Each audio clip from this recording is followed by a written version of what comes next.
السلام علیکم ورحمۃ اللہ وبرکاتہ۔ مجھے امید ہے کہ آپ سب ایمان اور صحت کی بہترین حالت میں ہوں گے۔ اللہ سبحانہ و تعالیٰ آپ سب کو اچھے حالوں میں رکھے، آپ کی طرف بڑھنے والے ہر شر کو خیر میں بدل دے، ہم سب سے راضی ہو جائیں اور ہم سب کے دلوں کو نور سے منور فرمائے، آمین یا رب العالمین۔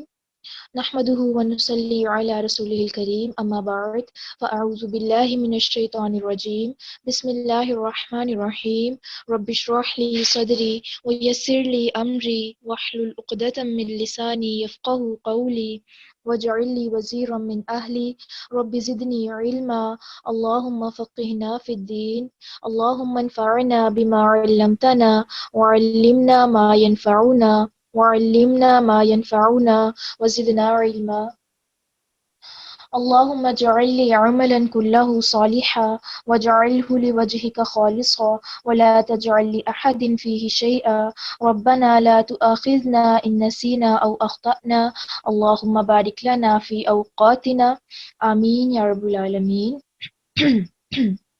الحمدللہ سورۃ النور کی 10 آیات کل ہماری مکمل ہو چکی ہیں، اور اس میں الحمدللہ ہم لوگوں نے مختلف حدود دیکھی، زنا کی حد کے بارے میں جانا، قذف کی حد کے بارے میں جانا، اور لیعان کا قانون دیکھا۔ آج ایسا کرتے ہیں کہ پہلے ہم ان 10 آیات کی تلاوت سن لیتے ہیں، اس کے بعد انشاءاللہ میں نیکسٹ تفسیر کی طرف آؤں گی، ٹھیک ہے؟ اگر آپ لوگ قرآن پاک کھول سکتے ہیں تو لازمی کھول لیجئے، تاکہ ہم جو بھی اللہ سبحانہ و تعالیٰ کے الفاظ سنیں وہ ہمارے دلوں تک اتریں اور ہم اس کو جذب کر سکیں اندر۔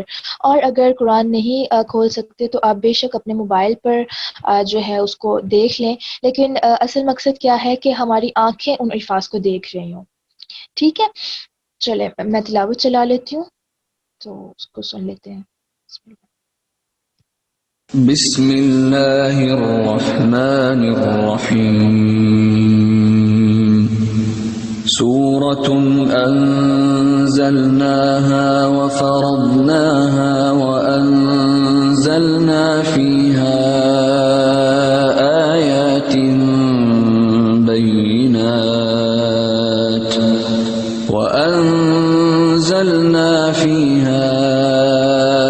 آيات بينات لعلكم تذكرون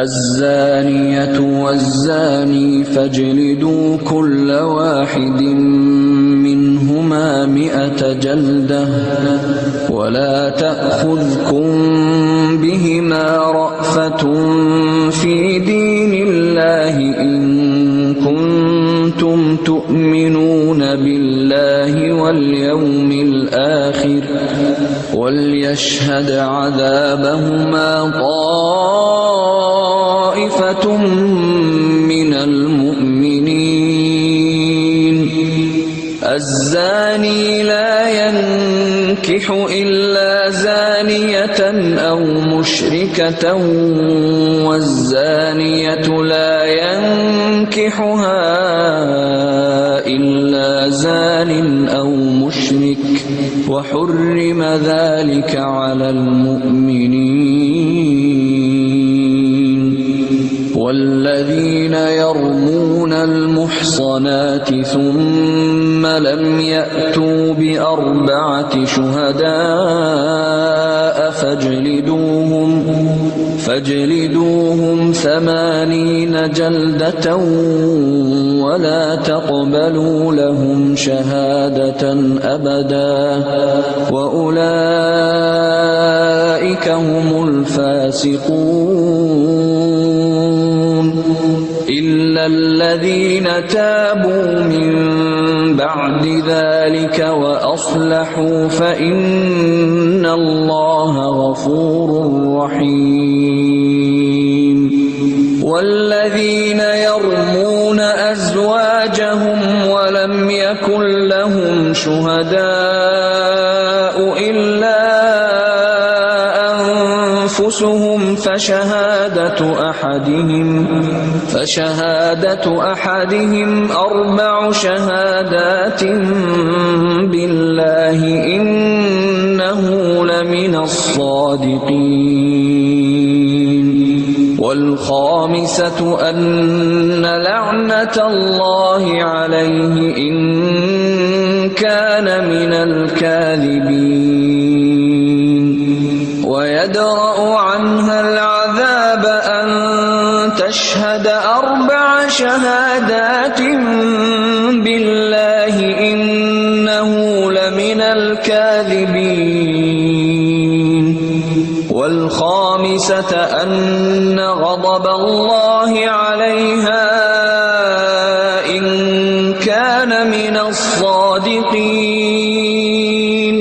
ولولا فضل الله عليكم ورحمته وأن الله تواب حكيم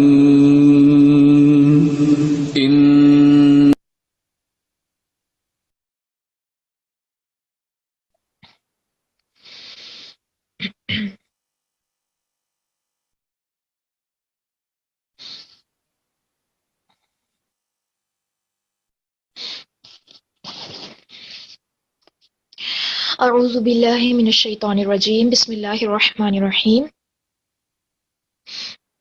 جیسے کہ کل میں نے آپ کو بتایا تھا کہ آج انشاءاللہ ہمارا جو ٹاپک شروع ہوگا وہ حضرت عائشہ رضی اللہ عنہا کے بارے میں ہے۔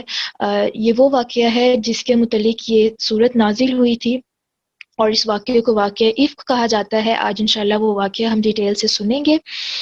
تو آیت نمبر 11 کا میں ترجمہ کر دیتی ہوں تاکہ آپ کے مائنڈ میں کلیئر ہو جائے کہ ان آیات کا پس منظر کیسا ہوگا۔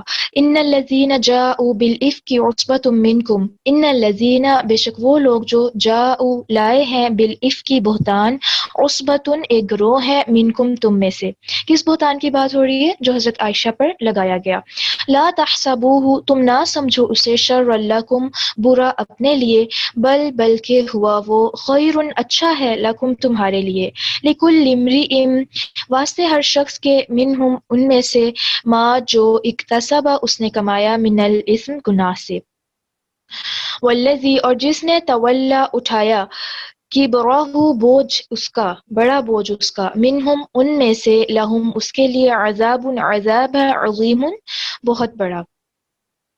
رننگ ٹرانسلیشن دیکھیں تو کیا ہے کہ بے شک وہ لوگ جو حضرت عائشہ رضی اللہ عنہا پر جنہوں نے بہتان لگایا وہ تم میں سے ایک گروہ ہیں۔ تم میں سے مراد کون؟ مدینہ میں سے جو لوگ تھے، مسلمانوں میں جو لوگ تھے ان میں سے۔ لا تحسبوہ شر لکم بل هو خیر لکم، تم اس واقعے کو اپنے لیے برا نہ سمجھو بلکہ یہ تمہارے لیے اچھا ہے۔ لکل امرئ منہم ما اکتسب من الاثم، اور ہر شخص کے لیے وہی گناہ ہے جو اس نے کمائی کی۔ والذی تولی کبرہ منہم لہم عذاب عظیم، اور اس واقعے میں جس کا سب سے بڑا حصہ تھا اس کے لیے دردناک عذاب ہے۔ تو بہرحال آگے بھی آیات چل رہی ہیں اور واقعہ افک کے متعلق ہی ہیں، لیکن یہ آیات ہمیں تب تک کلیئر نہیں ہوں گی جب تک ہمیں واقعہ افک کا علم نہ ہو۔ ٹھیک ہے، یہ واقعہ افک الف فا اور کاف، ٹھیک ہے، ڈنڈے والا کاف اس کو کہا جاتا ہے۔ تو انشاءاللہ پہلے ہم واقعہ سن لیتے ہیں اور اس کے بعد ہم کل جو ہے پراپر ان آیات کو اس واقعے کی روشنی میں دیکھیں گے۔ چونکہ واقعہ بہت بڑا ہے اور بہت زیادہ جو ہے اس میں ہمارے لیے سیکھنے کے لیے پوائنٹس ہیں، تو آپ سب بہت دھیان سے سنیے گا۔ اگر آپ لوگ نوٹس بنا رہے ہیں تو آپ اس کو مختصراً پوائنٹس کی شکل میں لکھ سکتے ہیں۔ اس کے علاوہ انشاءاللہ یہ جو واقعہ صحیح بخاری میں آیا ہے وہ مکمل حدیث جو ہے انشاءاللہ ہم گروپ میں بھی بھیج دیں گے، تاکہ اگر آپ کا کوئی پوائنٹ مس ہو گیا ہے یا آپ کہیں سے نہیں سن پائے تو وہاں سے آپ پڑھ لیں، ٹھیک ہے۔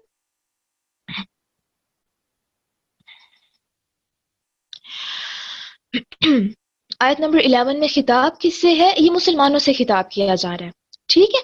پہلے واقعہ افک سن لیتے ہیں، اس کے بعد کل انشاءاللہ ان آیات کو دیکھیں گے واقعہ افک کی روشنی میں، تو آپ کو انشاءاللہ سارا کلیئر ہو جائے گا۔ جی، تو واقعہ افک کیا ہے؟ حضرت عائشہ رضی اللہ عنہا فرماتی ہیں، یہ خود اپنے زبان مبارک سے یہ واقعہ سارا سناتی ہیں، اور صحیح بخاری میں ہمارے پاس یہ حدیث آتی ہے۔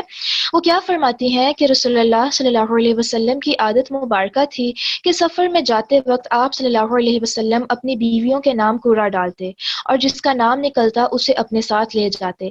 چنانچہ ایک غزوے کے موقع پر میرا نام نکلا اور دوسری روایات سے پتہ چلتا ہے کہ یہ غزوہ جو تھا غزوہ بنو مستلق تھا، ٹھیک ہے، میم صاد طا لام اور قاف، بنو مستلق، اور غالباً یہ واقعہ جو ہے 5 یا 6 ہجری میں پیش آیا تھا۔ تو بہرحال آپ صلی اللہ علیہ وسلم ہمیشہ تمام بیویوں کے نام کا کوڑا ڈالتے اور جس کا نام آتا تو اس کو ساتھ لے کر جاتے تھے۔ تو چنانچہ ایک غزوے کے موقع پر میرا نام نکلا، میں آپ صلی اللہ علیہ وسلم کے ساتھ چلی۔ یہ واقعہ پردے کی آیات اترنے کے بعد کا ہے۔ ایک بات مائنڈ میں رکھیے گا کہ سورۃ الاحزاب میں پردے کا حکم نازل ہو چکا تھا، اور سورۃ الاحزاب جو 22 پارے میں ہے وہ سورۃ النور سے پہلے نازل ہوئی، یعنی سورۃ النور سے پہلے ہی پردے کے احکامات نازل ہو چکے تھے، ٹھیک ہے۔ اب ہوا یوں کہ میں اپنے ہودج میں بیٹھی رہتی، اور جب قافلہ چلتا تو یوں ہی ہودج رکھ دیا جاتا۔ ہودج کیا ہوتا ہے کہ آپ لوگوں نے ڈولیاں دیکھی ہوں گی جو پہلے زمانے میں ہوتی تھی، جن کو لوگ کندھوں پر اٹھاتے تھے اور ان ڈولیوں میں جو ہے عورتیں بیٹھا کرتی تھیں۔ بہت ایک شاہانہ انداز ہوتا تھا۔ تو ایک طرح سے اس میں ایک تو آنر بھی ہوتا ہے، اور دوسرا یہ ہوتا ہے کہ مزید پردہ، ویسے تو وہ پردہ کر رہی ہیں لیکن یہ ایک ایکسٹرا پردہ ہو جاتا ہے جو ایک باعزت اور آنریبل خواتین کے لیے جو ہے اس ٹائم پر ہوا کرتا تھا۔ تو ان کا بھی یہی تھا کہ یہ ہودج میں بیٹھی رہتی تھیں، جب قافلہ چلتا تو یوں ہی ہودج رکھ دیا جاتا تھا۔ اب کیا ہوا کہ حضرت عائشہ کہتی ہیں کہ ہم غزوے پر گئے، آپ صلی اللہ علیہ وسلم غزوے سے فارغ ہوئے اور واپس لوٹے اور مدینہ کے قریب آ گئے۔ رات کو چلنے کے لیے آواز لگائی تو میں قضائے حاجت کے لیے نکلی۔ لشکر کے پڑاؤ سے دور جا کر میں نے قضائے حاجت کی، پھر واپس لوٹی تو لشکر والی جگہ کے قریب آ کر میں نے اپنے گلے کو ٹٹولا تو اپنا ہار نہ پایا۔ اس ٹائم پر واش رومز تو نہیں ہوتے تھے، تو یہ ایسی جگہوں پر جا کے جو تھا قضائے حاجت کیا کرتے تھے جو تھوڑا سا دور ہوتی تھی۔ اب یہ وہاں گئی ہیں اور واپس آئی ہیں تو انہوں نے اپنے گلے کو ہاتھ لگایا تو ان کے گلے میں جو ہار تھا جو یہ پہن کے آئی تھی تو انہوں نے یہ نہ پایا۔ تو یہ کہتی ہیں کہ میں واپس اس ہار کو ڈھونڈنے کے لیے چلی گئی اور تلاش کرتی رہی۔ یہاں یہ ہوا کہ لشکر نے کوچ کر دیا، یعنی پیچھے سے لشکر روانہ ہو گیا۔ جو لوگ میرا ہودج اٹھاتے تھے انہوں نے یہ سمجھ کر کہ میں حسب عادت اندر ہی ہوں گی، ہودج اٹھا کر اوپر اونٹ کے رکھا اور چل پڑے۔ اور یہ بھی یاد رہے کہ اس وقت تک عورتیں نہ ایسا کچھ کھاتی پیتی تھیں، نہ وہ بھاری بدن کی بوجھل تھیں۔ تو میرے ہودج اٹھانے والوں کو میرے ہونے یا نہ ہونے کا مطلقاً پتہ ہی نہ چلا، اور میں اس وقت اوائل عمر کی تو تھی ہی، اوائل عمر یعنی ٹین ایجر تھی، اور ان کا کوئی سچ باڈی ویٹ نہیں تھا، اس لیے ہودج اٹھانے والوں کو لگا کہ وہ اندر ہی بیٹھی ہوں گی، ان کو کوئی وزن جو تھا فیل ہی نہیں ہوتا۔ تو پھر وہ جو تھے اونٹ پر وہ رکھ کے چل پڑے۔ الغرض بہت دیر کے بعد مجھے میرا ہار مل گیا۔ یہاں جو میں پہنچی، واپس آئی تو کسی آدمی کا نام و نشان بھی نہ تھا، نہ کوئی پکارنے والا، نہ جواب دینے والا۔ میں اپنے نشان کے مطابق وہیں پہنچی جہاں ہمارا اونٹ بٹھایا گیا تھا، اور میں وہیں انتظار میں بیٹھ گئی۔ جب آپ صلی اللہ علیہ وسلم چل کر میرے نہ ہونے کی خبر پائیں گے تو مجھے تلاش کرنے کے لیے یہیں واپس آئیں گے۔ اب یہاں پر دیکھیں حضرت عائشہ رضی اللہ عنہا کی سمجھداری کہ اب وہ لاسٹ ہو گئی ہیں، تو انہوں نے یہ نہیں کیا کہ اچھا اس طرف کو گیا ہوگا لشکر یا قافلہ تو میں اس کے پیچھے چلی جاؤں، نہیں، وہ اسی جگہ پر واپس آ کر بیٹھ گئی ہیں، اور کیا سوچتی ہیں کہ آپ صلی اللہ علیہ وسلم کو جب پتہ چلے گا کہ میں ان کے ساتھ نہیں ہوں تو وہ واپس اسی جگہ پر آئیں گے، میں اسی جگہ پر موجود ہوں گی، وہ مجھے پائیں گے اور جو ہے پھر ہم لوگ واپس چلے جائیں گے۔ تو وہ ٹین ایج میں تو تھی لیکن ان کی سمجھداری کتنی زیادہ ہے۔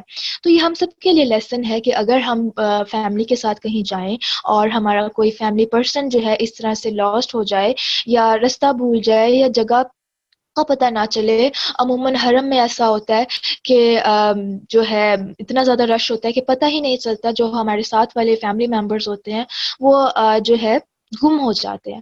تو اس میں کیا ہوتا ہے کہ جو نشانی ہم لوگوں نے سلیکٹ کی ہو، اگر کوئی پرسن ہمارا گم ہو گیا ہے تو اسے چاہیے کہ وہ اسی نشانی پر ہی رہے۔ اس ٹائم پر کیا ہوتا ہے کہ ہمارا عمومی رویہ کہ ہم بوکھلا جاتے ہیں، ہم ادھر بھاگنے لگ جاتے ہیں، ہم ڈھونڈنے لگ جاتے ہیں، ادھر سے وہ بھی ڈھونڈ رہے ہیں، ادھر سے ہم بھی ڈھونڈ رہے ہیں، نتیجہ کیا ہوتا ہے کہ کوئی بھی کسی کو ڈھونڈ ہی نہیں پاتا۔ تو وہی بات کہ جہاں پر آپ کو چھوڑ کر گئے وہیں رہیں، وہ لوگ سب سے پہلے وہیں واپس آ کر چیک کرتے ہیں کہ ہم تو یہاں پر ہی چھوڑ کے گئے تھے، ٹھیک ہے۔ تو بہرحال اس واقعے سے ہمیں یہ پتہ چلا۔ اس کے بعد پھر کیا کہ اب کیا کہتی ہیں حضرت عائشہ کہ مجھے بیٹھے بیٹھے نیند آ گئی۔ اور یہاں پر معصومیت دیکھیں کہ ان کو بیٹھے بیٹھے نیند آ گئی، ورنہ ہم جیسے لوگ ہوتے تو ہم تو ٹینشن میں ہی بیٹھے رہتے کہ ہائے اب کیا ہوگا، پتہ نہیں وہ واپس بھی آئیں گے یا نہیں آئیں گے. اور ایسے حال میں کیا ہوتا ہے کہ جو ہے انسان کی نیند بھی اڑ جاتی ہے. لیکن اللہ سبحانہ و تعالیٰ پر ان کا توکل، ان کا یقین کہ اللہ تعالیٰ محافظ ہیں اور تھوڑا سا ریلیکس ہیں، اور اس لیے ان کو نیند آ گئی. اتفاق سے کیا ہوا کہ حضرت صفوان بن معطل سلمی جو لشکر کے پیچھے رہتے تھے وہ پچھلی رات کو چلے تھے، صبح کے چاندنی میں یہاں پہنچ گئے. اچھا، اب یہاں کیا ہوتا تھا اس ٹائم پر عرب میں کہ جب بھی کوئی قافلہ جایا کرتا تھا، کوئی لشکر جایا کرتا تھا، تو ایک آدمی کی ڈیوٹی ہوتی تھی کہ وہ لشکر سے تھوڑا پیچھے رہتا تھا. کیوں؟ تاکہ اگر لشکر والوں کی کوئی چیز گر گئی ہے، قافلے والوں کی کوئی چیز رستے میں گر گئی ہے، تو پیچھے آنے والا جو پرسن ہے جس کی ڈیوٹی لگی ہوئی ہے، تو وہ پیچھے سے سامان اٹھاتا ہے اور واپس جب یہ شہر پہنچے، اپنی جگہ پر پہنچے، آ کے جس کا سامان ہو اس کو واپس کر دے. تو اسی طرح اب اس واقعے میں اس لشکر میں جو تھا حضرت صفوان بن معطل، یہ ایک صحابی ہیں، ان کی ڈیوٹی تھی کہ یہ پیچھے پیچھے تھے. اب لشکر تو آگے نکل گیا، اب یہ تو صحابی پیچھے تھے اور یہ اپنی ڈیوٹی سر انجام دے رہے تھے. اب کیا ہوا کہ وہ جو ہے اس جگہ پر پہنچے اور انہوں نے دیکھا کہ حضرت عائشہ رضی اللہ عنہا جو ہے وہ سو رہی تھی. تو انہوں نے غور سے دیکھا، چونکہ حضرت عائشہ رضی اللہ عنہا جو تھی سو رہی تھی، اور وہ کہتی ہیں کہ نیند کی وجہ سے میرے چہرے کے اوپر سے جو تھا پردہ ہٹ گیا تھا، یعنی چادر ہٹ گئی تھی. اور پردے کی آیات سے پہلے یہ جو صحابی ہیں حضرت صفوان بن معطل، یہ حضرت عائشہ کو پہلے دیکھ چکے تھے. تو انہوں نے دیکھتے ہی پہچان لیا اور اونچی آواز میں ان کی زبان سے نکلا، انا للہ و انا الیہ راجعون. اب یہاں پر دیکھیے اس سینیریو سے کیا پتہ چل رہا ہے کہ چہرے کا پردہ صحابیات امہات المؤمنین کیا کرتی تھیں، اور چہرے کے پردے کے یہ جو ہے ان آیات کے نازل ہونے سے پہلے چہرے کو کور نہیں کیا جاتا تھا، اسی لیے تو صحابی نے دیکھا تھا. تو اس بات کا اسپیشلی ذکر کرنے کا کیا مقصد تھا اس واقعے میں، کہ سب کو دلیل مل جائے کہ جیسے ہی پردے کی آیات نازل ہوئی تھیں، سب نے جو تھا اپنا فیس بھی کور کرنا شروع کر دیا تھا. ٹھیک ہے، تو اب یہ صحابی جو تھے انہوں نے دیکھا اور انہوں نے پہچان لیا، اور انہوں نے اونچی آواز سے کہا انا للہ و انا الیہ راجعون. اب یہ جو کلمہ ہے یہ ہم تب کہتے ہیں کہ جب کسی کی ڈیتھ ہو، ایسے ہی ہے نا. لیکن اسلام ہمیں کیا گائیڈ کرتا ہے؟ اگر ہم قرآن پاک میں دیکھیں، سورۃ البقرہ میں ہی اللہ سبحانہ و تعالیٰ جو ہے اپنے پسندیدہ لوگوں کی جو ہے تعریف کرتے ہوئے فرماتے ہیں، اذا اصابتهم مصیبت قالوا انا للہ و انا الیہ راجعون، کہ یہ وہ لوگ ہیں جن کو جب کوئی بھی مصیبت پہنچتی ہے، کوئی بھی چھوٹی یا بڑی، تو وہ کیا کہتے ہیں، انا للہ و انا الیہ راجعون، کہ بے شک ہم اللہ کے لیے ہیں اور ہمیں اللہ کی طرف ہی لوٹ کر جانا ہے. تو اسلام ہمیں سکھاتا ہے کہ آپ کی چھوٹی سی بھی پریشانی ہے، آپ اس پر بھی یہ کلمات کہیں. آپ کی بڑی پریشانی ہے، آپ کے اوپر بڑی مصیبت آئی ہے، آپ تب بھی یہ کلمات کہیں.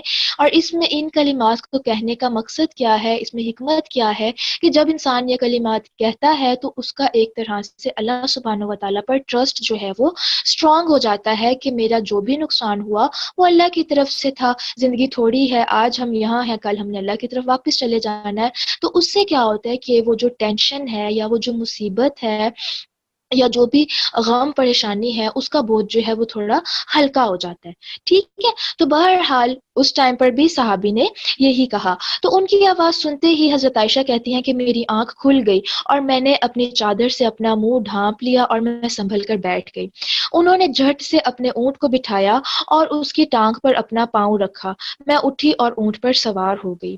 یہاں پر ایک بہت ہی زبردست ہمیں چیز سیکھنے کو ملتی ہے کہ انہوں نے آپس میں کوئی بات نہیں کی، کوئی بھی بات نہیں کی، نہ سلام، نہ حال حوال، کچھ بھی نہیں. صحابی نے پہچانا امہات المومنین ہے تو انہوں نے کیا سمجھ لیا کہ ہاں یہ پیچھے رہ گئی ہیں، آرام سے اپنی سواری ان کے آگے کی ہے، وہ بیٹھی ہیں سواری پر اور سوار ہو گئی. اور حضرت عائشہ نے فوراً سے اپنا چہرہ جو ہے وہ ڈھانپ لیا. ٹھیک ہے پہلے ہی. تو اس سے کیا بات پتہ چلتی ہے کہ جہاں پر نامحرم سے بات کرنے کی ضرورت نہ ہو تو وہاں پر بات نہیں کرنی چاہیے. ٹھیک ہے، ورنہ آج کے ٹائم میں اگر اس طرح کا ہو کیس کہ عورت کہیں گم ہو جائے اور جو ہے وہ کسی مرد سے ہی اس طرح سے جو ہے رستہ وغیرہ پوچھے تو مرد بہت زیادہ فرینک ہونے کی کوشش کرتے ہیں، فری ہونے کی کوشش کرتے ہیں. اچھا آپ یہاں کیسے آئیں، اب کیسے جائیں گی، آپ کے ساتھ کون تھا، فلاں فلاں فلاں، اتنے سوال اتنے سوال. تو یہاں سے ہمیں پتہ چلتا ہے کہ اس ٹائم پر ان کا جو تھا ایمان کا لیول، کہ انہوں نے آپس میں کوئی بات چیت نہیں کی. اور ایک اور جگہ آتا ہے کہ جب حضرت عائشہ اونٹ پر سوار ہو رہی تھی تو ان صحابی نے جو تھا اپنا چہرہ بھی پھیر لیا تھا کہ کہیں جو ہے نظر نہ پڑے. تو یہ ان کا ایمان کا لیول ہوتا تھا، یہ ان کا تقوی کا لیول ہوتا تھا. تو بہرحال نہ حضرت عائشہ نے کوئی نامحرم سے بات کی، نہ ہی ان صحابی سے. اور اس کے علاوہ آپ دیکھیں کہ حضرت عائشہ تو ویسے بھی حضرت عائشہ بھی اور جتنے بھی آپ صلی اللہ علیہ وسلم کی ازواج مطہرات ہیں وہ امہات المؤمنین ہیں. امہات کا کیا مطلب ہے؟ کہ وہ مومنین کی مائیں ہیں. ایک تو وہ مائیں ہیں نا جنہوں نے ہمیں جنم دیا، اور ایک یہ مائیں ہیں جن کو اللہ سبحانہ و تعالیٰ نے ہماری مائیں کہا. ٹھیک ہے، تو کوئی بھی انسان، کوئی بھی مرد جو ہے ان کی طرف کسی ایسی نظر سے دیکھنے کی ہمت بھی نہیں کر سکتا. ٹھیک ہے، ان سب کی جو عزت ہے، ان کا جو مقام ہے، الحمدللہ ہم سب کے دلوں میں بہت زیادہ ہے.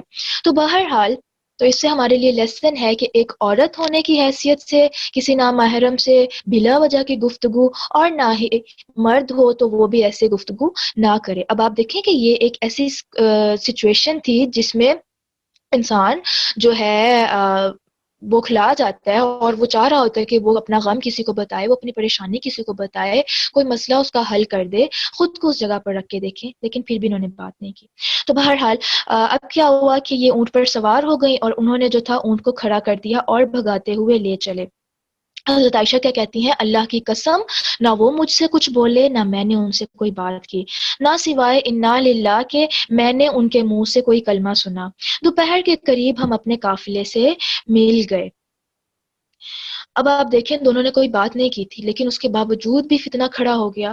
تو یہاں سے ہمارے لیے کیا لیسن ہے کہ جو ہے ہم بلا وجہ کا فرینک نہ ہو، ٹھیک ہے، نہ محرموں سے، کیونکہ اس سے فتنہ کھڑا ہو جاتا ہے. تو بہرحال اب حضرت عائشہ کیا کہتی ہیں؟ بس اتنی سی بات کا ہلاک ہونے والوں نے بتنگر بنا لیا، اور ان کا سب سے بڑا اور بڑھ بڑھ کر باتیں بنانے والا عبداللہ بن ابی بن سلول تھا. مدینے آتے ہی میں بیمار پڑ گئی اور مہینے بھر تک بیماری میں گھر میں ہی رہی. اچھا، اب یہاں پر دیکھیں حضرت عائشہ رضی اللہ عنہا ان کی زبان کی حفاظت، کہ انہوں نے کوئی بھی الفاظ نہیں کہے. انہوں نے بس اتنا سا کہا کہ ہلاک ہونے والے کچھ لوگ تھے جنہوں نے اس بات کا بدنگر بنا لیا، اور ان کا سب سے بڑا اور بڑھ بڑھ کر باتیں کرنے والا کون تھا؟ رئیس المنافقین، جو منافقین کا سردار تھا، اور اس کا نام کیا تھا؟ عبداللہ بن ابی. انہوں نے کوئی جو ہے کلیئر کٹ بات نہیں بتائی، نہ ہی اس طرح کی کچھ بات کی جس سے سننے والا جو ہے نیگیٹو سوچے. ٹھیک ہے، تو بہرحال عبداللہ بن ابی نے کیا کہا؟ نعوذ باللہ استغفر اللہ. جب اس نے دیکھا کہ حضرت عائشہ جو ہے اس طرح سے ایک صحابی کے ساتھ آ رہی ہیں اور وہ علیحدہ سے اکیلی آ رہی ہیں، لشکر ادھر تھا اور یہ اتنی دیر بعد آ رہی ہیں، تو جو ہے نعوذ باللہ نعوذ باللہ اس نے کہا کہ حضرت یہ جو رسول اللہ صلی اللہ علیہ وسلم کی بیوی ہیں یہ بچ کر نہیں آ رہی. مطلب اس طرح سے اس نے بات کی. تو اور آپ کو کسی بھی حدیث میں اس طرح کی کلیئر کٹ جو ہے ورڈنگ نہیں ملے گی، اور ہمیں بھی اس طرح کی کوئی کلیئر کٹ ورڈنگ نہیں بولنی چاہیے، کیونکہ وہی بات ہے کہ بات کس سے منسوب کی جا رہی ہے. حضرت عائشہ رضی اللہ عنہا، ٹھیک ہے، جن کی برات میں اللہ سبحانہ و تعالیٰ نے قرآن میں یہ آیات نازل فرمائی.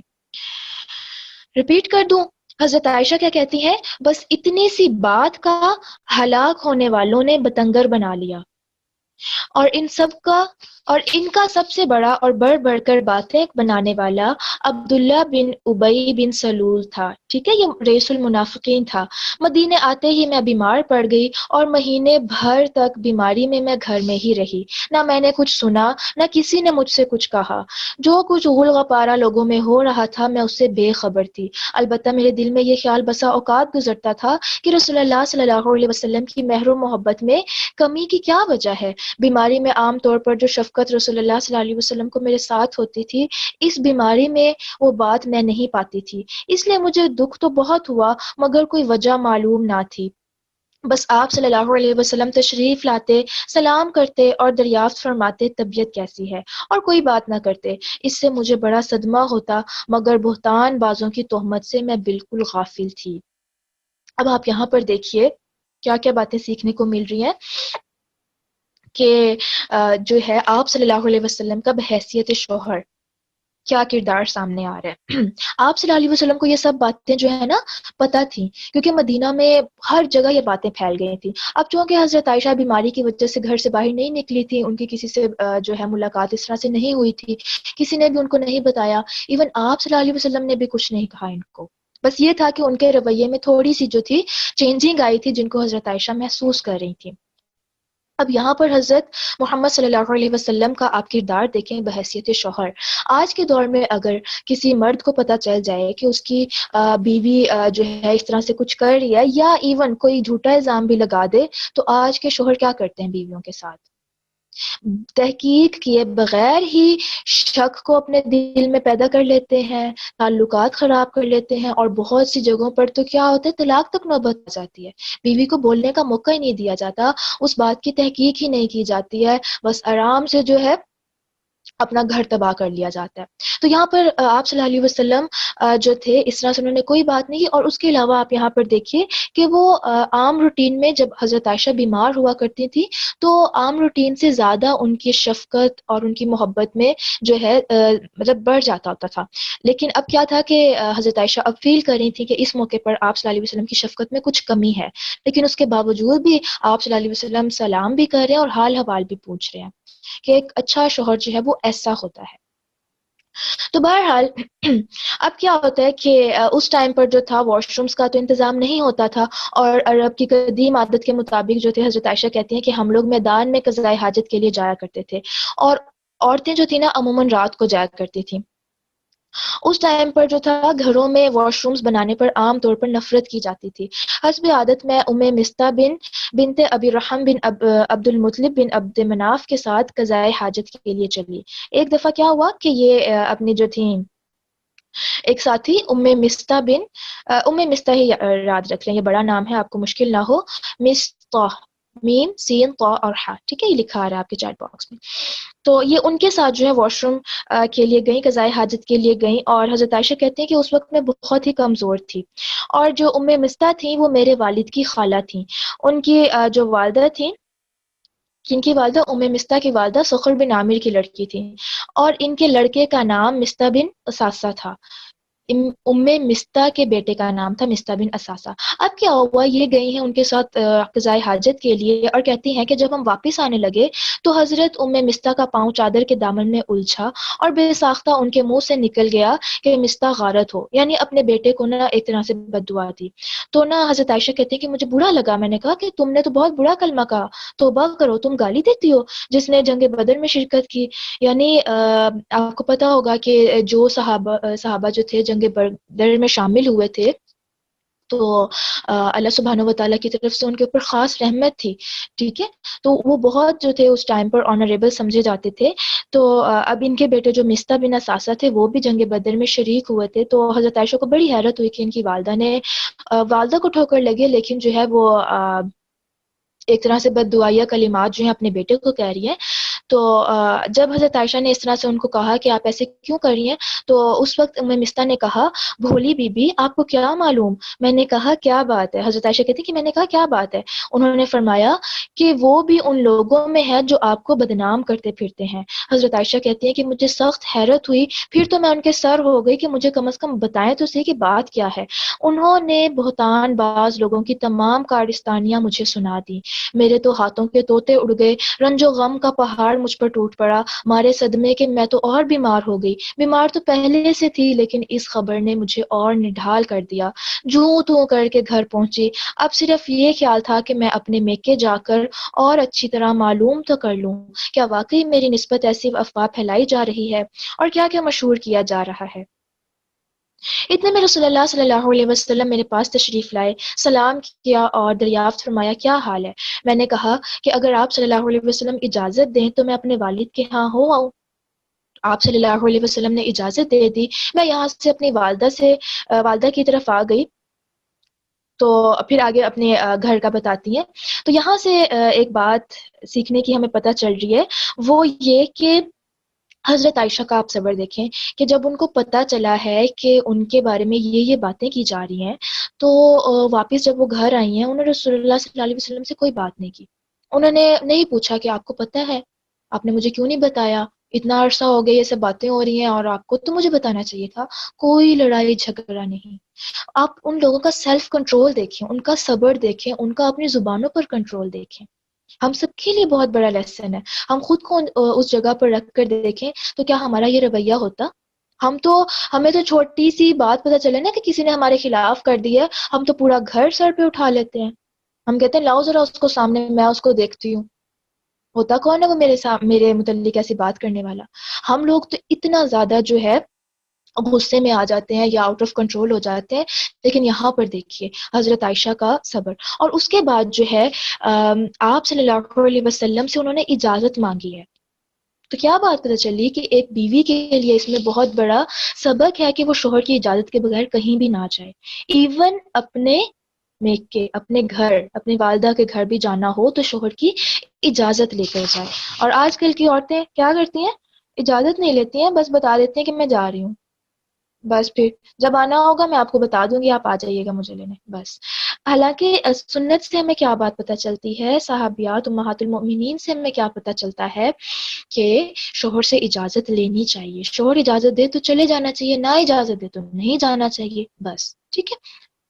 اب یہاں پر جو ہے حضرت عائشہ کہتی ہیں کہ میں اپنی والدہ کی طرف آ گئی اور جو تھا ابھی اپنی والدہ کے پاس آئی ہیں اور کیا کہتی ہیں، میں نے اپنی والدہ سے پوچھا کہ اماں جان کون لوگ ہیں، اماں جان لوگوں میں میرے متعلق کیا باتیں پھیل رہی ہیں. تو ان کی والدہ نے کہا کہ بیٹی یہ تو نہایت معمولی بات ہے، تم اپنا دل بھاری مت کرو. کسی شخص کی اچھی بیوی ہو جو اسے محبوب بھی ہو اور اس کی سوکنے بھی ہوں تو وہاں پر ایسی باتوں کا کھڑا ہونا تو لازمی امر ہے. میں نے کہا سبحان اللہ، کیا واقعی لوگ میری نسبت سے ایسی افواہیں اڑا رہے ہیں؟ تو اب تو مجھے رنج و غم نے اس قدر گھیرا کہ بیان سے باہر ہے. اس وقت سے جو رونا شروع ہوا واللہ ایک دم بھر کے لیے میرے آنسو نہیں تھمے. میں سر ڈال کر روتی رہی. کہاں کا کھانا پینا، کہاں کا سونا جاگنا اور کہاں کی بات چیت، بس رنج و الم اور رونا ہے اور میں ہوں. ساری رات اسی حالت میں گزری کہ آنسوؤں کی لڑی نہ تھمی. دن کو بھی یہی حال تھا.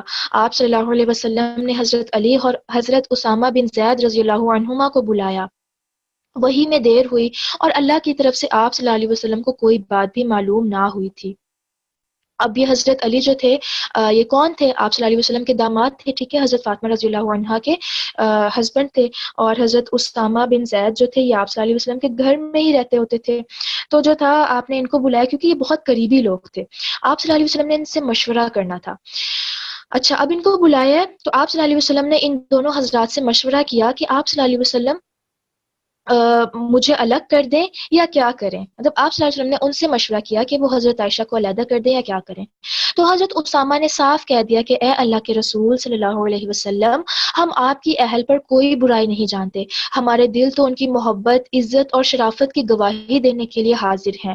ہاں، حضرت علی نے جواب دیا کہ یا رسول اللہ صلی اللہ علیہ وسلم، اللہ تعالیٰ کی طرف سے آپ پر تو کوئی تنگی نہیں. عورتیں تو ان کے سوا بھی بہت ہیں. اگر آپ گھر کی خادمہ سے پوچھیں تو آپ کو صحیح واقعہ معلوم ہو سکتا ہے. اب یہاں پر دیکھیے کہ ان لوگوں کی گواہیاں، اب یہ لوگ بھی تو باہر سن رہے ہوں گے نا کہ کیا باتیں کی جا رہی ہیں حضرت عائشہ کے متعلق اور ان کے اوپر کیا بہتان لگایا جا رہا ہے. لیکن کوئی نیگیٹیوٹی نہیں. ان سے گواہی مانگی گئی تو انہوں نے وہی کہا کہ جو ہے ہم تو ایسا کچھ نہیں جانتے کہ مطلب اس طرح کی کوئی برائی ہو. نمبر 2 پر کیا ہے، حضرت علی نے کیا کہا کہ انہوں نے نہ تو اس واقعے کی تائید میں کچھ کہا اور نہ ہی اس کے خلاف. بس سمپل سی بات کر دی کہ اگر آپ کو اس طرح سے لگ رہا ہے کہ کچھ ہوا ہوگا تو آپ کے لیے اور عورتیں ہیں، آپ کسی اور سے بھی شادی کر سکتے ہیں. بہرحال بہتر ہوگا کہ آپ اپنے گھر کی خادماؤں سے پوچھ لیں. ٹھیک ہے، کیونکہ گھر کی جو لوگ ہوتے ہیں وہ زیادہ اچھے سے کسی انسان کے بارے میں بتا سکتے ہیں. تو آپ صلی اللہ علیہ وسلم نے اسی وقت گھر کی خادمہ کو بلایا. ان کا نام حضرت بریرہ تھا اور ان سے فرمایا حضرت عائشہ رضی اللہ عنہا کی کوئی بات شک و شبے والی کبھی دیکھی ہو تو بتاؤ. تو بریرہ کہتی ہیں کہ اللہ کی قسم، اس اللہ کی قسم جس نے آپ صلی اللہ علیہ وسلم کو حق کے ساتھ مبعوث فرمایا، میں نے ان میں کوئی بات کبھی بھی اس قسم کی نہیں دیکھی. ہاں، صرف یہ بات ہے کہ کم عمری کی وجہ سے کبھی کبھی ایسا ہو جاتا ہے کہ وہ آٹا گوندھ کر رکھتی ہیں اور ایسے ہی پڑا رہتا ہے اور وہ سو جاتی ہیں تو بکری آ کر آٹا کھا جاتی ہے. اس کے علاوہ میں نے ان میں کوئی بھی قصور نہیں دیکھا. آپ دیکھیں کتنی معصومیت ہے ان کے اندر، اور کم عمری تھی نا، تو اس وجہ سے جیسے لاپرواہی ہوتی ہے، ہم لوگ بھی اس طرح سے کر جاتے ہیں بعض اوقات، کوئی چیز ڈھک کر رکھنا بھول جاتے ہیں اور بعد میں اس چیز کا نقصان ہو جاتا ہے. تو بہرحال گھر کی خادمہ نے جو ہے یہ گواہی دی کہ اور تو کچھ نہیں، بس یہی چیز ہے، اور وہ بھی جو ہے کم عمری کی وجہ سے ایسا ہے. تو چونکہ کوئی ثبوت اس واقعے کا نہ ملا، اس لیے اس دن آپ صلی اللہ علیہ وسلم منبر پر کھڑے ہوئے اور مجمع سے مخاطب ہو کر فرمایا، کون ہے جو مجھے اس شخص کی ایذاؤں سے بچائے جس نے مجھے ایذائیں پہنچاتے پہنچاتے اب تو میری گھر والیوں کے بارے میں بھی مجھے ایذائیں پہنچانا شروع کر دی ہیں. واللہ میں جہاں تک جانتا ہوں مجھے اپنی گھر والیوں میں سوائے بھلائی کے کوئی چیز معلوم نہیں. جس شخص کا نام یہ لوگ لے رہے ہیں میری دانست میں تو اس کے متعلق بھی سوائے بھلائی کے اور کچھ نہیں کہ وہ میرے ساتھ ہی گھر میں آتا تھا. کس کے متعلق بات کی جا رہی ہے؟ کہ جن صحابی پر الزام لگایا جا رہا تھا کہ یہ نعوذ باللہ حضرت عائشہ کے ساتھ تھے، حضرت صفوان بن معطل. تو آپ صلی اللہ علیہ وسلم خود ان صحابی کی بھی گواہی دے رہے ہیں کہ میں نے ان میں کوئی برائی نہیں دیکھی، یہ تو میرے گھر آتے جاتے رہتے ہیں، میں ان کو اچھے سے جانتا ہوں. اب آپ صلی اللہ علیہ وسلم مجمع میں یہ بات کر رہے تھے، اور آپ صلی اللہ علیہ وسلم نے یہاں پر یہ نہیں کہا، پوائنٹ آؤٹ نہیں کیا کہ فلاں بندہ جو ہے نا وہ میرے گھر والوں کے بارے میں ایسی بات کر رہا ہے، فلاں بندے نے یہ بات کی ہے، بلکہ آپ صلی اللہ علیہ وسلم نے اس طرح سے بات کی کہ سامنے والے بھی سمجھ گئے اور جو ہے کوئی پوائنٹ آؤٹ بھی نہ کیا گیا. تو اب یہ ساری بات ہوئی ہے، تو یہ سنتے ہی ایک صحابی تھے حضرت سعد بن معاذ، وہ کھڑے ہو گئے اور فرمانے لگے، یا رسول اللہ صلی اللہ علیہ وسلم میں موجود ہوں. یہ اپنے قبیلے کے جو تھے نا سردار تھے، تو انہوں نے کہا کہ میں موجود ہوں، اگر قبیلہ اوس کا یعنی میرے قبیلے کا کوئی شخص ہے تو ابھی ہم اس کی گردن تن سے جدا کر دیتے ہیں، اور اگر وہ ہمارے خزرج بھائیوں میں سے ہے تو آپ جو بھی حکم دیں ہمیں اس کی تعمیل میں کوئی عذر نہ ہوگا. تو آپ کو پتا ہوگا کہ عرب میں اس ٹائم پر قبائل کا سسٹم ہوتا تھا، قبیلے کے ساتھ جو تھے اپنی نسبت کی جاتی تھی. تو مدینہ میں بھی اس ٹائم پر قبائل تھے، اوس اور خزرج. تو بہرحال یہ سن کر حضرت سعد بن عبادہ کھڑے ہوئے، اور یہ قبیلہ خزرج کے سردار تھے تو یہ بڑے نیک بخت، مگر حضرت سعد بن معاذ کی اس وقت کی گفتگو سے انہیں اپنے قبیلے کی حمیت آ گئی، اور ان کی طرف داری کرتے ہوئے حضرت سعد بن معاذ سے کہنے لگے، نہ تو اسے قتل کرے گا، نہ اس کے قتل پر تو قادر ہے، اگر وہ تیرے قبیلے کا ہوتا تو اس کا قتل کیا جانا کبھی بھی پسند نہ کرتا. یہ سن کر اسید بن حذیر کھڑے ہوئے، یہ حضرت سعد بن معاذ کے بھتیجے تھے. یہ کہنے لگے، اسے سعد بن عبادہ تم جھوٹ کہتے ہو، ہم اسے ضرور مار ڈالیں گے، اور آپ منافق ہیں کہ منافقوں کی طرف داری کر رہے ہیں. اب یہ جو عبداللہ بن ابی تھا نا، یہ ایک قبیلہ خزرج سے تعلق رکھتا تھا. اب جو قبیلہ خزرج کا سردار تھا وہ اپنے قبیلے کی سائڈ لینے لگا کہ جو ہے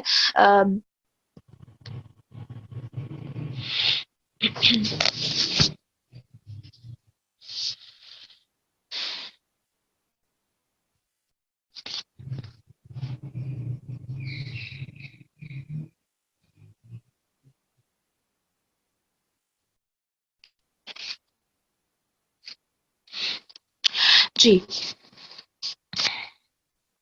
تو بات ہو رہی تھی کہ منافقین جو تھے وہ ان کا تعلق جو تھا قبیلہ خزرج سے تھا، اور قبیلہ خزرج کے جو سردار تھے وہ تھے تو مومن، وہ منافق نہیں تھے. لیکن جیسے ہوتا ہے نا کہ کوئی آپ کی ذات پر، کوئی آپ کی کاسٹ پر بات کرے تو انسان کے اندر سے کوئی ایک حمیت سی جاگ اٹھتی ہے اور انسان جو ہے بولنا شروع کر دیتا ہے. تو اسی طرح یہاں پر بھی ہوا.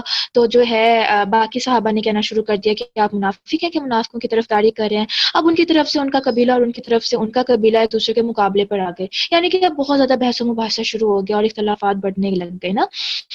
اور قریب تھا کہ یہ دونوں قبیلے جو تھے نا آپس میں لڑ پڑتے. تو آپ صلی اللہ علیہ وسلم نے منبر پر انہیں سمجھانا اور چپ کرانا شروع کیا، یہاں تک کہ دونوں طرف خاموشی ہو گئی. آپ صلی اللہ علیہ وسلم بھی خاموش ہو گئے. تو یہ تو تھا وہاں کا واقعہ. اب حضرت عائشہ کہتی ہیں کہ میرا کیا حال تھا کہ سارا دن بھی رونے میں ہی گزرا، اور میرے اس رونے نے میرے والدین کی بھی سیٹی گم کر دی. وہ سمجھ بیٹھے تھے کہ میرا یہ رونا میرا کلیجہ پھاڑ دے گا. دونوں حیرت زدہ مغموم بیٹھے ہوئے تھے. مجھے تو رونے کے سوا اور کام ہی نہ تھا. آپ دیکھیں، اپنے آپ کو انسان وہاں پر رکھ کے دیکھے، کتنی ایک دکھ بڑی بات ہے کہ آپ کی جو ہے عزت کو کوئی بھی اس طرح سے اچھالے، اور پورے معاشرے میں، پورے شہر میں. یہ کوئی عام بات نہیں ہے. ہم اگر اپنے آپ کو رکھ کے دیکھیں، ہمارے بارے میں اس طرح کی گاسپس عام ہوئی ہوئی ہوں، اور ہم جہاں بھی نکلے ہر کوئی جو ہے ہمیں مشکوک نظروں سے دیکھے، باتوں باتوں میں تانے کرے، ہمیں کہیں بھی سکون نہ آئے، نہ گھر میں نہ کہیں باہر، تو انسان خود اپنی زندگی سے کتنا زیادہ جو ہے بیزار ہونے لگ جاتا ہے، کتنا زیادہ غم اور تنگی والی کیفیت ہوتی ہے۔ تو حضرت عائشہ کا بھی اس ٹائم پر یہی تھا کہ وہ جو تھی بہت زیادہ رو رہی تھی، اور ظاہر ہے ابھی تک کچھ بھی نہیں پتا تھا کہ حق کیا ہے، صحیح بات کیا ہے۔ اور یہاں سے ایک اور بات بھی پتہ چلتی ہے نا کہ آپ صلی اللہ علیہ وسلم غیب کا علم نہیں جانتے تھے۔ بہت سے لوگ کہتے ہیں آج بھی کہ آپ صلی اللہ علیہ وسلم کو غیب کا علم تھا۔ اگر آپ صلی اللہ علیہ وسلم کو غیب کا علم ہوتا تو کیا اس واقعے کو پورا مہینہ ایسے ہی گزرتا کہ سب جو ہے تذبذب کا شکار ہیں، کیا صحیح ہے کیا غلط ہے؟ اگر آپ صلی اللہ علیہ وسلم کو غیب کا علم ہوتا تو آپ صلی اللہ علیہ وسلم ایک دن بھی نہ انتظار کرتے، جو حق تھا جو سچ تھا وہ بات سب کے سامنے لے آتے، نہ حضرت عائشہ کو اتنا رونے کی ضرورت ہوتی۔ تو اس سے کیا بات پتہ چلی کہ آپ صلی اللہ علیہ وسلم جو تھے وہ بھی وحی کے محتاج تھے، وحی آتی تھی تو آپ صلی اللہ علیہ وسلم کو پتہ چلتا تھا، اس کے علاوہ کسی اور طریقے سے آپ صلی اللہ علیہ وسلم کو کچھ پتہ نہیں چلتا تھا۔ اور یہاں پر دیکھیے کہ انہوں نے حضرت علی اور حضرت اسامہ سے مشورہ کیا۔ اگر وہ واقعی غیب کا علم جانتے تو وہ کہتے میں کیوں مشورہ کروں، مجھے تو پتہ ہے۔ اللہ کے ایسے نہیں تھا۔ تو اس سے اس بات کی بھی، اس عقیدے کی بھی تردید ہوتی ہے کہ آپ صلی اللہ علیہ وسلم غیب کا علم رکھتے تھے۔ صرف اور صرف اللہ سبحانہ و تعالیٰ کی ذات ہے جو عالم الغیب ہے۔ آج بھی بہت سے لوگ ہیں، آپ نے سنا ہوگا، بہت سے لوگ اس چیز کا جو ہے دعویٰ کرتے ہیں کہ ہمارے اوپر کشف ہوتا ہے۔ کشف کا نام آپ نے سنا ہوگا کہ ہمیں جو ہے اس طرح کے مناظر دکھائے جاتے ہیں، غیب کی خبریں دی جاتی ہیں، مستقبل کا بتایا جاتا ہے۔ یہ سراسر جھوٹ ہوتا ہے۔ کوئی بھی انسان غیب کا علم نہیں رکھتا، کوئی رسول کوئی نبی غیب کا علم نہیں رکھتا سوائے اللہ سبحانہ و تعالیٰ کے۔ اللہ کی ذات ہے جو اپنے انبیاء کو وحی کے ذریعے غیب کی باتیں بتا دے، لیکن اتنی ہی ان کو پتہ ہوتی ہیں جتنی اللہ تعالیٰ نے وحی کے ذریعے بتائیں۔ اس کے علاوہ ایکسٹرا کوئی بھی نبی یا رسول جو ہے وہ نہیں جانتا۔ ٹھیک ہے، تو بہرحال اب کیا ہوا کہ حضرت عائشہ جو تھی وہ کہتی ہیں کہ میں جو تھی بس روتی ہی رہتی تھی سارا دن، اور مجھے رونے کے سوا اور کوئی کام نہ تھا۔ تو انصار کی ایک عورت آئی اور وہ بھی میرے ساتھ رونے لگی۔ ہم یوں ہی بیٹھے ہوئے تھے کہ آپ صلی اللہ علیہ وسلم تشریف لائے اور سلام کر کے میرے پاس بیٹھ گئے۔ قسم اللہ کی جب سے یہ بہتان بازی شروع ہوئی تھی آج تک رسول اللہ صلی اللہ علیہ وسلم میرے پاس کبھی نہیں بیٹھے تھے۔ مہینہ بھر گزر گیا تھا، آپ صلی اللہ علیہ وسلم کی یہی حالت تھی کہ کوئی وحی نہیں آئی تھی کہ فیصلہ ہو سکے۔ اب آپ یہاں پر دیکھیں کہ آپ صلی اللہ علیہ وسلم کو کتنی زیادہ محبت تھی حضرت عائشہ رضی اللہ عنہا سے۔ لیکن اب ظاہر ہے کہ آپ صلی اللہ علیہ وسلم بھی یقیناً بے چین ہوں گے، ان کے بھی دل پر کیا گزر رہی ہوگی کہ ان کی محبوب بیوی کے بارے میں جو ہے لوگ اس طرح سے باتیں کر رہے ہیں۔ تو اب کیا ہوا کہ آپ صلی اللہ علیہ وسلم کے پاس آئے ہیں اور ان کے پاس آ کے بیٹھے ہیں، تو یہ کیا کہتے ہیں کہ آپ صلی اللہ علیہ وسلم نے بیٹھتے ہی اول تو تشہد پڑھا، پھر اما بعد پڑھ کے فرمایا کہ اے عائشہ، تیری نسبت مجھے یہ خبر پہنچی ہے، اگر تو واقعی پاک دامن ہے تو اللہ سے استغفار کر اور توبہ کر۔ بندہ جب گناہ کر کے اپنے اقرار گناہ کے ساتھ اللہ کی طرف جھکتا ہے اور اس سے معافی طلب کرتا ہے تو اللہ تعالیٰ اسے بخش دیتا ہے۔ آپ صلی اللہ علیہ وسلم اتنا فرما کر خاموش ہو گئے۔ یہ سنتے ہی میرا رونا دھونا سب جاتا رہا، آنسو تھم گئے، یہاں تک کہ میں آنسو کا ایک قطرہ بھی نہ پاتی تھی۔ میں نے تو اپنے والد سے درخواست کی کہ میری طرف سے رسول اللہ صلی اللہ علیہ وسلم کو آپ ہی جواب دیں، لیکن انہوں نے کہا واللہ میری سمجھ میں نہیں آتا کہ میں آپ صلی اللہ علیہ وسلم کو کیا جواب دوں۔ اب میں نے اپنی والدہ کی طرف دیکھا اور کہا کہ آپ جو ہے میری طرف سے رسول اللہ صلی اللہ علیہ وسلم کو جواب دیں، لیکن انہوں نے بھی یہی کہا کہ میں نہیں سمجھ سکتی کہ میں کیا جواب دوں۔ آخر میں نے جواب دینا شروع کیا۔ میری عمر کچھ ایسی بڑی تو نہ تھی، نہ ہی مجھے قرآن زیادہ حفظ تھا۔ میں نے کہا آپ سب نے ایک بات سنی اور اسے اپنے دل میں بٹھا لیا، گویا سچ سمجھ لیا ہو۔ اب اگر میں کہوں کہ میں اس سے بالکل بری ہوں، یعنی میں بالکل پاک دامن ہوں، اور اللہ خوب جانتا ہے کہ واقعی میں بالکل پاک دامن ہوں، لیکن آپ لوگ نہیں مانیں گے۔ ہاں اگر میں کسی امر کا اقرار کر لوں حالانکہ اللہ خوب جانتا ہے کہ میں بالکل بے گناہ ہوں تو آپ اس کو بھی مان لیں گے۔ میری اور آپ کی مثال تو بالکل حضرت ابو یوسف کا قول ہے، فصبر جمیل واللہ المستعان علی ما تصفون، بس صبر ہی اچھا ہے جس میں شکایت کا نام ہی نہ ہو، اور تم جو باتیں بناتے ہو ان میں اللہ تعالیٰ ہی میری مدد کرے گا۔ اتنا کہہ کر میں نے کروٹ پھیر لی اور اپنے بستر پر لیٹ گئی۔ مطلب انہوں نے اتنی بات کی اور اس کے بعد وہ کروٹ لے کر لیٹ گئیں. اب وہ کہتی ہیں کہ اس ٹائم پر ایسی میری حالت تھی کہ مجھے ابو یوسف کا بھی نام نہیں یاد آ رہا تھا، مطلب یوسف علیہ السلام کے والد کا بھی نام نہیں یاد آ رہا تھا. کون تھے؟ حضرت یعقوب علیہ السلام، جنہوں نے جو تھا اپنے بیٹے کی جو جدائی تھی اس پر یہ الفاظ کہے تھے فصبر جمیل واللہ المستعان علی ما تصفون. ٹھیک ہے، تو اس ٹائم پر ان کو حضرت یعقوب کا نام نہیں یاد ہے، اس لیے انہوں نے کہا کہ ابو یوسف. تو بہرحال یہاں پر جو ان کی کنڈیشن ہے، آپ دیکھیں کہ سارا دن ساری راتیں ان کی رو رو کے گزر رہی ہیں، لیکن آپ صلی اللہ علیہ وسلم نے جب یہ بات کیا نا تو ان کا رونا بالکل تھم گیا. بعض اوقات ایسا ہوتا ہے نا کہ ہم اتنی زیادہ ٹینشن میں ہوتے ہیں اور کوئی نہ کوئی ایک پرسن ضرور ہوتا ہے جس سے ہمیں امید ہوتی ہے کہ شاید وہی ہماری سائڈ لے لے، وہی ہمارے حق میں بول لے، لیکن بعض اوقات اس کی طرف سے بھی ایسا رسپانس آتا ہے کہ انسان کا جو دل ہوتا ہے وہ بس خاموشی ہو جاتا ہے، اس کو سمجھ ہی نہیں آ رہی ہوتی کہ اب مزید وہ کیا کہے.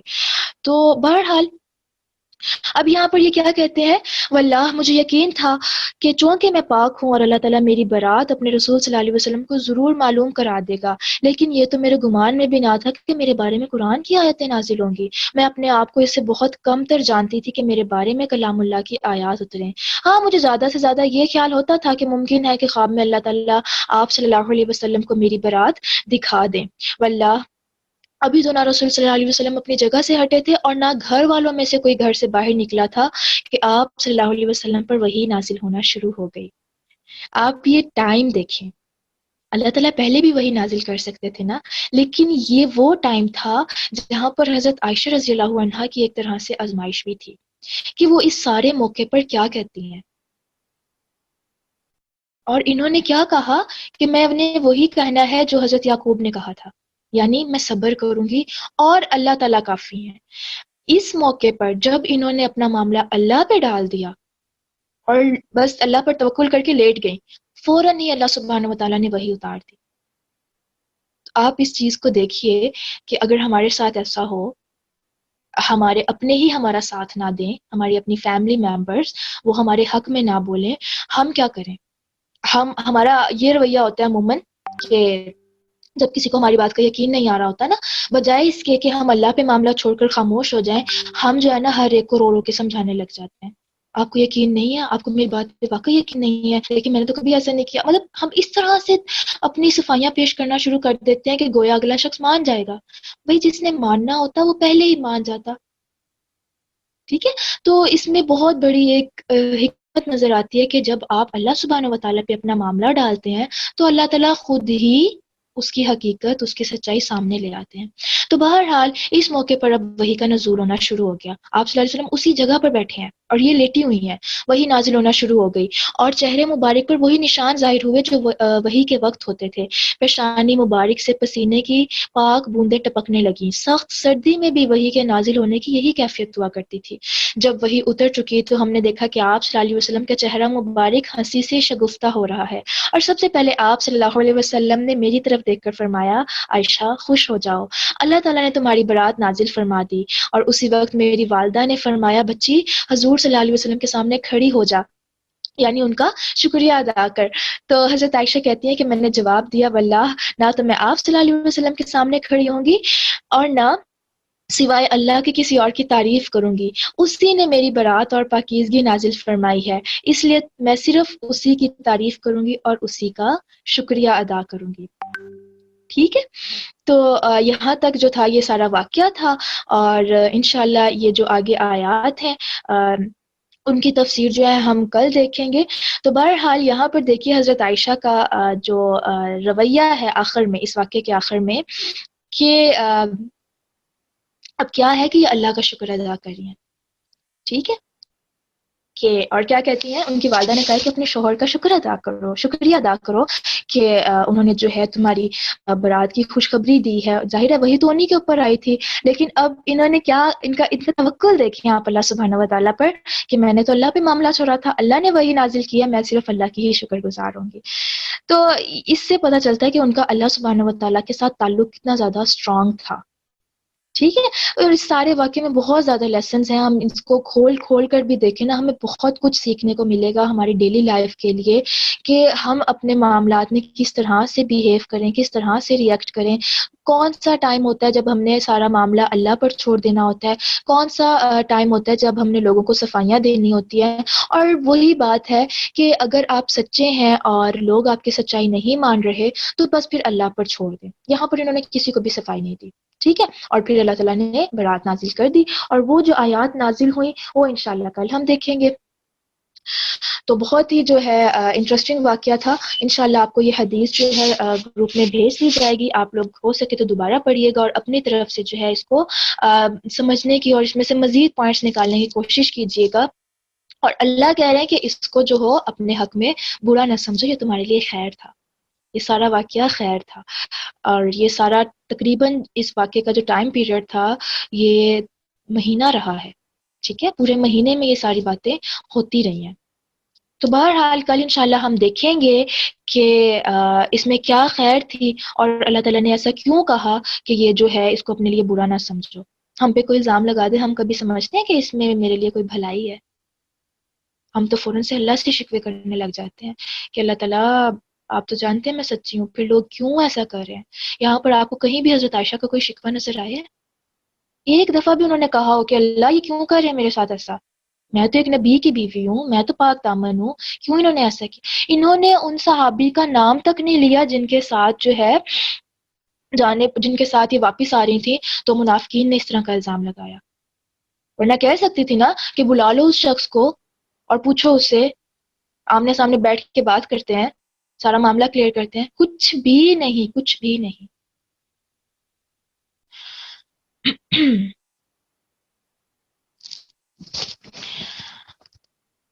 بس اللہ تعالیٰ سے دعا ہے کہ اللہ تعالیٰ ہم سب کو جو ہم نے سیکھا اس پر عمل کرنے کی توفیق عطا فرمائے. ہمارے اندر بھی اتنا صبر ڈالیں, ہمارے اندر بھی اتنی دور اندیشی ڈالیں کہ ہم ہر شر میں بھی خیر تلاش کرنے والے ہوں. اگر کسی کا یہاں تک کوئی سوال ہے تو کر لیں,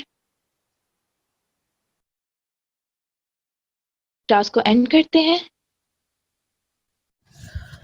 ربنا تقبل منا إنك أنت السميع العليم وتب علينا إنك أنت التواب الرحيم سبحانك اللهم وبحمدك أشهد أن لا إله إلا أنت أستغفرك وأتوب إليك ربنا لا تزغ قلوبنا بعد إذ هديتنا وهب لنا من لدنك رحمة إنك أنت الوهاب رب ارحمهما كما ربياني صغيرا آمين يا رب العالمين.